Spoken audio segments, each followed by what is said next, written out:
Yeah, disappointing. We had the opportunities in the first half, but grand finals are about opportunities, and we didn't take them. And a few balls to hand, and it could have been a different story. But can't dwell in the past. You make the mistakes and you move on, and we didn't seem to move on. They beat us physically with their ball carries, and our defence was our tackles were too high. Get yellow cards. It just puts us on the back foot all the time. So really disappointed. But I know the girls are better than that. But we can't dwell in the past. We're just going to keep moving forward.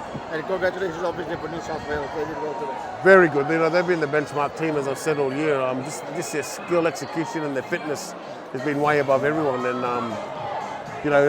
fair play to them. They worked hard after. They're still seething from the first year when Drua beat them in the final. So and they've come back bigger and stronger. And in this last year, probably the best team I've seen play in this Super Women's Cup by far.